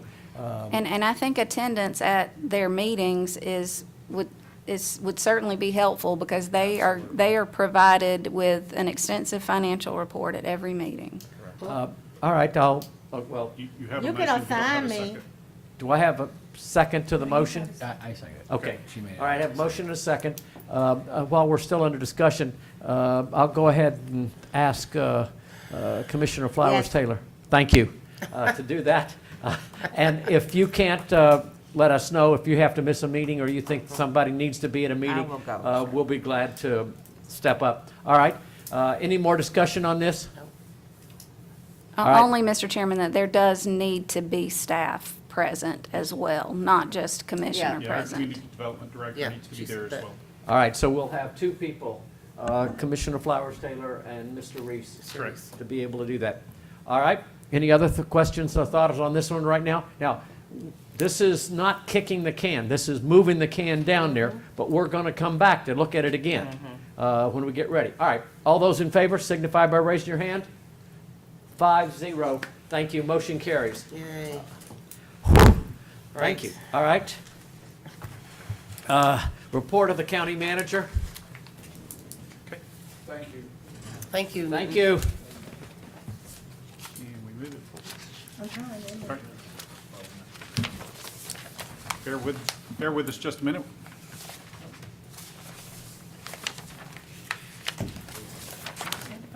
One more. I'm gonna be out there trying to make sure, make something All happen. right, our next budget town hall meeting will be this Thursday night at 6 PM at Cabin Creek at the fire station. Kudos to Greg Stansel for 30 years, and, oh yeah, by Yeah. the way, kudos to TJ Emberger for 31 years. He celebrated 31 Oh, years wow. last Thursday. Our recodification with MuniCode completed their review, and staff, the county attorney, and the county zoning attorney are awaiting the first draft of the document within the next few weeks. The document has been turned over for final drafting so that we can get a copy to each of you for our initial review. Our new HR director, it indicates here that she will start tomorrow. Please forgive me, she will start next Tuesday. She let us know late this afternoon that she was needing one more week for securing childcare, and we're actually excited about her coming on board. So we'll get a chance to introduce her to you on the 22nd at our next meeting. Tomorrow, we are scheduled to open the bids for our 24 resurfacing work. And I do want to show you on the right-hand side of the screen that you're seeing the list of roads for fiscal year 24 that we are planning to resurface this year, and they are listed by district. But again, you will notice that there are 23.69 miles of roads that are indicated for resurfacing. Wow. So good for us, and we're excited that tomorrow we're going to open up those bids and get us ready to move forward. Is that District 3 with one road? I'm sorry? Is that District 3 with one road? Yes. Okay. Make sure my eyes weren't deceiving me. It's a 5-year cycle, it's a 5-year cycle. So make sure I'm focused in here. I'd like to continue to comment and make sure everybody understands. We are doing this by money. All right. I just don't want anybody to forget and say, oh, hold it. We do it by money, as money is, and when the money runs out, it stops. We don't go beyond that. The rules are the rules, and we're gonna stick by those rules, and we can't let them get past us. Right, and last, and when we picked up the T-Splost, we also indicated which roads would be completed each year, and we are not deviating from that list at all, with one exception. So let me tell you what that exception is. The 23.69 miles of roads that we have listed here, we have an option 2 that we will open tomorrow as well, which will include 7 roads from year 3 brought forward. So as we do have monies available, we are expending that money to make sure that we are taking care of our road system as quickly as we possibly can with the monies that we have available. So we're bringing roads to us. We're not kicking roads downrange. So for that, I am very thankful. And Mr. we Chairman- are too. Thank you. Mr. Chairman, that's my report this evening. All right. Commissioner Johnson? And given that, because I only have one road, I expect more aquatic recreation in District 3 next year in the budget. A few splash pads, we talked about it. I need some votes here, District 3. All right. Got y'all back, I got yours, gotta have my back. All right. You have ours and we have yours. Okay. Thank you, Reginald, for the invocation and the presentation today. Really appreciate that. Looking forward to the 17th. And, when Steve was going over the budget, and you mentioned 82,000 residents in 2030. The first thing I thought about, of course, takes me back to all the work that we did regarding the loss negotiations, and how important that negotiation really was when we were considering, the increase in our population. And I don't know what it was a negotiation, I'll say that, how important, and then, once again, proud of the board for sticking to our guns, for seeing the future, knowing that, what it would lead us to where we are today, trying to think about what this county is going to look like in 10 years, and that population growth and what it's going to take, to fund that. So it just took me back to that negotiation to bring us to where we are today, which we know it's better. We did pretty good in that negotiation, but, obviously with the budget, we knew it is what it is. And thank you, Steve, for actually doing the town hall meetings. I got a chance to sit in on one of them. I'll get a chance to see 2 more before it's over. Question I did have about that, the 2% in the staff increases here, has nothing to do with the cost of living adjustment, right? Yes, that is is. all. That is, okay, That is all of the increase that we have in the budget for our staff. okay, all right. All right, let me see, I thought it was something else I was gonna say here, I'm trying to think. Oh, okay, you mentioned the bids for the aquatic center? Not for the aquatic center, but for the people that are actually gonna maybe trying to help with that. When is that, did you say when that was gonna be? The bid openings were last week. Oh, it was last week, And we okay. have plans on interviewing the two that were actually responsive to the bid so that we can answer questions and provide the information back to the Board of Commissioners as quickly as possible. TJ Kelly, Ms. Terry Bass, all three are working to get those interviews scheduled, and we will let the board know when those are so that you are invited to attend. Okay, let me make sure it's on my calendar, that's all I have for now. Okay. Commissioner Bolden? Impact fees, I had a call, well, I've had several calls about them. And this is what I was kind of worried about, it affecting the people that are living here now. But I think that we need to break it down into categories. And Steve will know where this comes from. One subject she, I shouldn't have said she, but they just built a pool and it cost her the same amount for the fees, permit fees and impact fees and everything to build the pool as it would to build the house. You know, Yeah, I know exactly what you're talking about. The software company actually was in error for that, and she's getting a refund. okay. Awesome, thank you. Glad you brought it forward. Yeah. I asked the same question. The second thing I got is, I talked to you earlier about this, I've had somebody reach out today, because I think we kind of forgot about it, the bulky item day that we have like quarterly or 3 times a year. Go ahead, we need to get one of them kind of on the calendar. So Randy King is working through that scheduling opportunity for us, and we will have the date posted no later than Monday of next week. And see, I didn't think it was a big deal at first, but there's a lot of people are dependent on that day. Right. I mean, Yeah. there's a lot of people say that Yes. stuff. And again, I'd like to thank Steve again for these town hall meetings. I mean, we're putting him in the front lines. He's catching it, but he's handling it. And Yes. It's kind of, it's really educating some people on how things work, because you've got to come to the meetings to know things. And like, on my side, we had it at Blaylock. Out of 34 people there, I've only ever seen 3 faces at this meeting. And that was one thing when I run for commissioner, I told every one of them, I sat in their room, I said, I want y'all to get involved, I want you to come to the meetings, and they're still not. It's just the same 3 people I see. But the town hall meetings are one thing that I wanted to see done, and I appreciate y'all organizing them and getting them going, and I thank you for that. And the last thing I got, and it kind of, you brought it up earlier with the park signage. There's some stuff, and I'm gonna send you an email on it, Steve, but there's some verbiage on several of the signs that just probably need to change a little bit of the wording on it, because it's gonna get us in a mess. But I'll send that to you Oh, in okay. an email. Thank you. Commissioner Flowers Taylor? Oh, excuse me. I didn't mean, y'all weren't boring to me. I'm very happy to hear about the impact fees, because I don't know if it was you that I talked to about it, but in my mind, I could not imagine what kind of impact swimming pool water would make on somebody.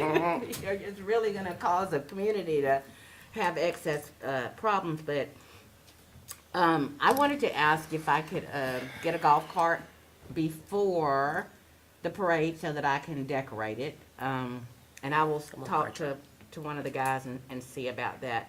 I also wanted to thank Reginald for coming in and giving us an update, and just reminding you that as a partner for this with UOA is that, we are making our resources available to your organization, and very grateful that you're stepping out to do this. I think that we are going to need to get a tiny home policy. And I'm not saying that a tiny home is bad, but I think we need to decide how we want it, and Where they can because put it? There's a clearly right way over to the do it. last 2 years, people have been living in everywhere they want to live Tiny and homes are having great. yard sale perpetually. Yes. And so those things that we had cleaned up, we're gonna have to try to do differently. But if someone wants to put a tiny home on their property, there needs to be some guidelines for, how they can get electricity, how will they do their sewage or whatever it is. Not just allow people to get a house and then start putting their waste out in the street, on the property. I am very glad that we got this thing settled right for now with the Land Bank Authority. And I just hope that we are able, moving forward, I'm just gonna give you this example. The city was getting a lot of complaints about land bank properties being overrun, people dumping trash on them. And of course, the same story that we've always heard is, it's in the, whatever that little phase is, so we can't go on there. And I can understand that if you live in one of these areas where 200 houses have been knocked down and now that, you cut all this stuff down and now you're letting people dump on it, that's who they were complaining to. And so, I was at a land bank meeting and found out that the city was budgeting $70,000 to have the housing authority to go cut the grass on these properties. I just kind of feel like, clearly, if it's a problem in the city, it's a problem in the county. And had we been at the table, we would have been able to share in that conversation and in that process. So I just think that it's important, after I talked with someone on the board to recognize that when you haven't done your homework, you just haven't done it. And this is just not a time that I can say that we were on top of things. And I feel like going forward, it will be a great opportunity for us to help them to hone down what it is we really want to see them be able to do in the community. Other than that, I have a surgical procedure on Friday, so I will not be able to come to your meeting, the town hall meeting at 6 o'clock, or any place. 6 o'clock that day. So maybe I can get in on a phone meeting or something like that. Thank you. That's all I have. Okay. Vice Chairman? I got a couple things. I'm super excited about the Juneteenth parade. Our whole church is coming out. We've got a bunch of folks that are gonna be in it. I don't know how long I can stay at the after events that y'all are doing, but we'll certainly be coming there for a little while.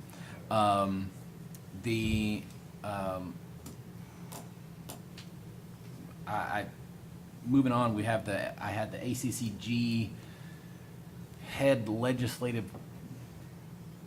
advisor. I forget his actual title. Clint? The ACG's head, no, Clint? Dante. Dante, They're big Revenue. lobbyist. Yeah, the revenue guy? Yeah. So he called me today and he asked, they polled all of us about like, hey, what do you think we should work on? And we talked about, banning central bank digital currencies like a lot of states are doing, which is a big thing. Talked about how to get senior citizens the exemption for school taxes, that sort of stuff, and encouraged the J-Splost and kind of explained a lot of sort of the nuances there. And he said, oh yeah, J-Splost, yeah, Clay Davis has been really pushing that. So he asked Is if that a real thing? he I was like, you got it, like absolutely. Wow. So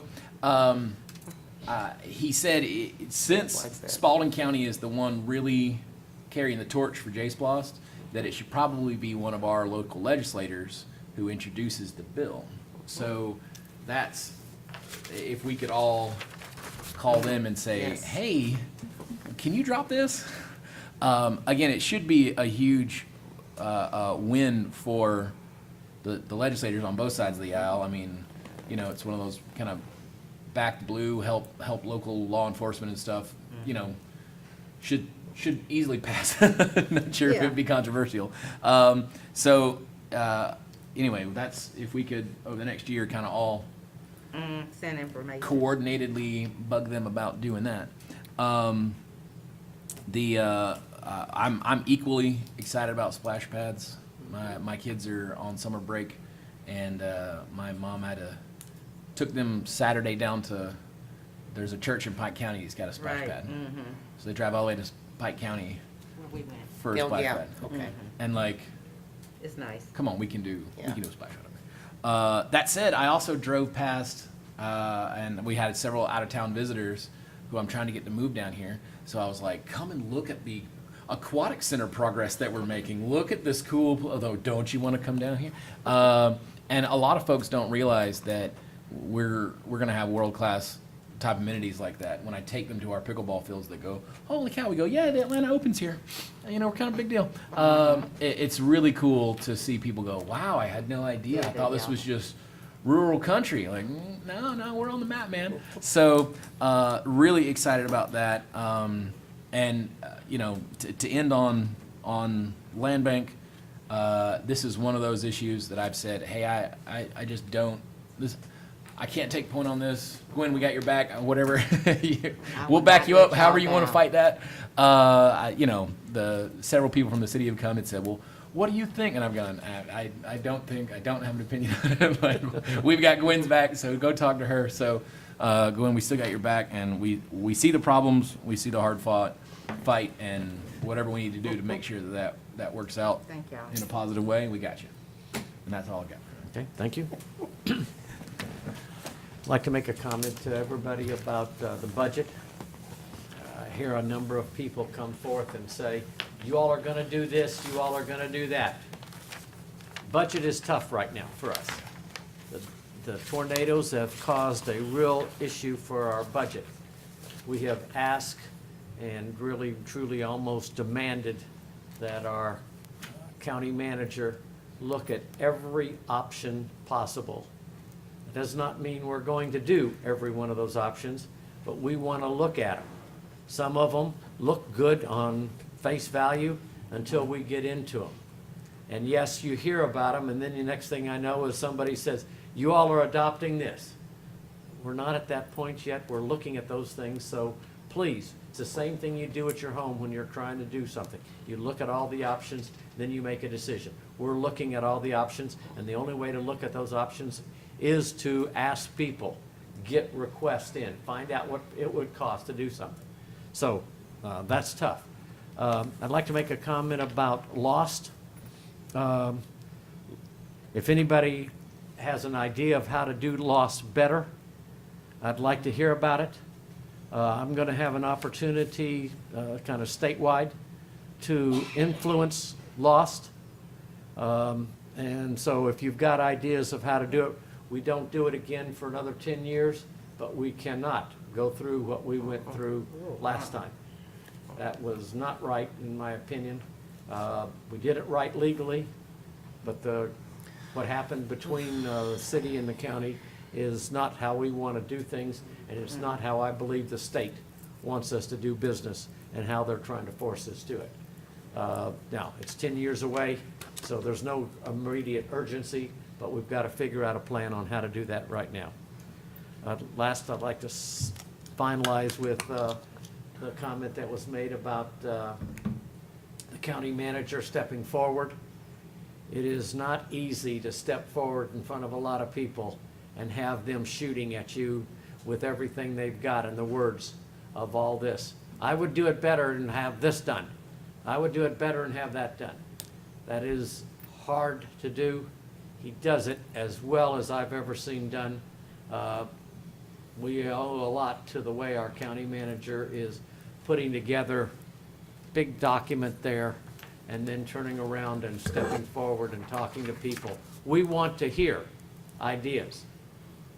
Not all the ideas we have come from us. So if you can get to a town hall, if you want to ask questions, that's how you do that. That's what the difference is between here and there. Town halls are for people to say, can you tell me about this? Can you tell me about that? And we'll answer those questions. It is, and he does it extremely well. So I'd like to thank you for that. I'd like to thank the board. getting through LBA was an issue for us. We're getting better in my idea, my thoughts on how to handle tough situations and how to take care of each other and listen to each other and then get to where we need to go. All right, anything from the county attorney? Anything from county clerk? Anything from citizen engagement? All right, do I have a motion to adjourn? Second. All right, I have motion and a second. Any discussion? And all those in favor, please raise your hand. 5-0. We're adjourned. Thank you all for coming.